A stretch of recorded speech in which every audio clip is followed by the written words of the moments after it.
in Bolivia. I don't know how many of you know where that is. For the ones that don't know, it's right next to Brazil. This is my city. It's called Cochabamba.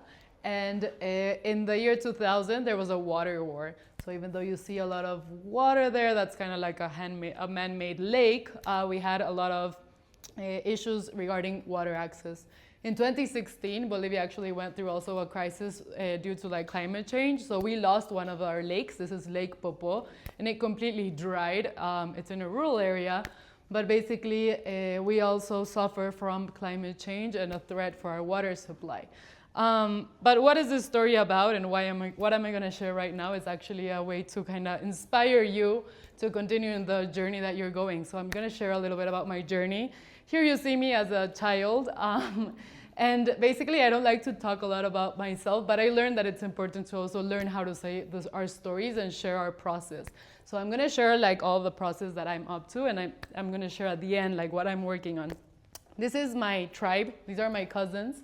I grew up very close to all my cousins, so I only have one brother, but I have 48 first cousins, which I'm like very related to. And you can also see my grandparents in this photo that are like the fiber of this family and like who I am. And I came to understand it was important to understand that I come from this tribe, I come from this community, and it makes me who I am. When I was 8 years old, my dad got a job in Georgia next to Russia, and we went to live in Gibraltar. The first photo that you see is Gibraltar, very nice, very clean.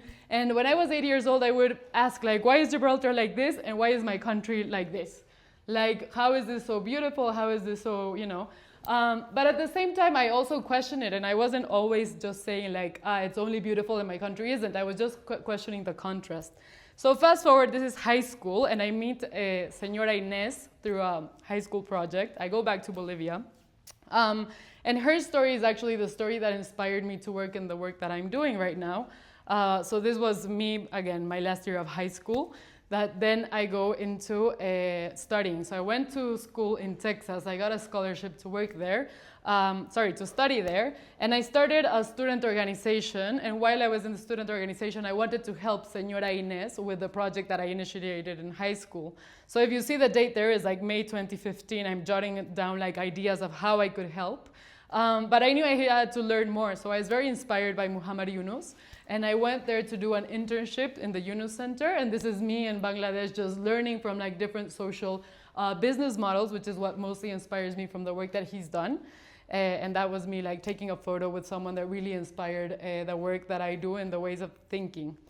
Then, because of that story and relating it back to Señora Inés, I did a project called the H2O Project. I pitched it at One Young World in Bangkok in 2015, and I won a fellowship, which is called the Resolution Fellowship. And at that point, if you see the photos further there, I'm talking about Señora Inés and water access. So the issue that I had identified was that Señora Inés, despite living close to me, didn't have a lot of water. So to work with the community, I started working with the children of these women that didn't have water access. As you see, the first photo is a photo of the showers that we were able to access, and we remodeled them. So what we would do is provide access to showers for the children so that we can then engage the moms and be able to work with them. But I still felt that I had like to learn more and explore more because I felt alone in Bolivia in the ecosystem. So I went with a friend that was in Bangladesh. He invited me because he was doing work with Rohingya refugees. And I went back there. And there I realized like there's so much pain in the world and so much issues to care about that I really had to focus so that I could feel empowered to actually make change.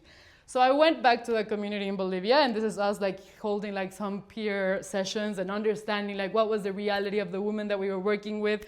So we did different techniques to do this, and I used like human design thinking skills and also like systems mapping. So lavado de ropa means washing clothes by hand.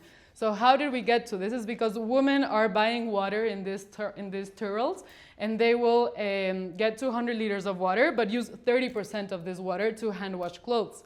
Also, if any of you has hand washed clothes, you know it takes like a long time. So I was like, how can we intervene in potentially doing this, like an intervention around this? And even more, like when I started asking the women to come to the shower program with me, they were like, I can't, I'm busy. And I was like, I'll help you, like let's go and like I'll do whatever you need to do. And so we're like I'm hand washing clothes. So when I went into her house, I realized that they're not only hand washing for themselves, but they're hand washing for their entire family. So then I was like, okay, then how can we solve this issue? Like maybe they could increase their access to water if I bring a mobile laundry service. So back in 2020, or 2019 actually, and you can see the community in the background, I pitched this project that was like, I'll bring mobile laundry services to the communities, and while clothes are washing, I'll train the woman. I pitched to Lead 2030. It's a fund that's out there. Wreck-It, which is a company, was going to fund $60,000, and I was second to win. I didn't make it. And this is when also COVID hit. So, of course, I was very sad. And it was just like a point of okay, so now what do I do? Because I need to bring this. So I then pitched to Unilever, and Unilever said, actually, we had a brand activation where we have the laundry machines, as you can see, and we have a truck. So I was like, perfect, you have the solution, in terms of hardware. I have kind of the access to the community. But we were gonna create World Water Day launch. So we created a World Water Day where the idea was to launch a documentary. So a guy that I know from Peru flew to Bolivia. We were gonna do this documentary, and then Unilever gaslighted me. They never replied anymore. So I felt like a failure, because then I had to I have a documentary. I didn't even know what to film or show, because we were gonna show the truck working with the woman and all of this.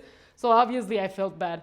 But then I was able to crowdfund some money. I bought a laundry machine. I did my first MVP. And then I realized when I was doing this, what happened? I just stopped there, honestly.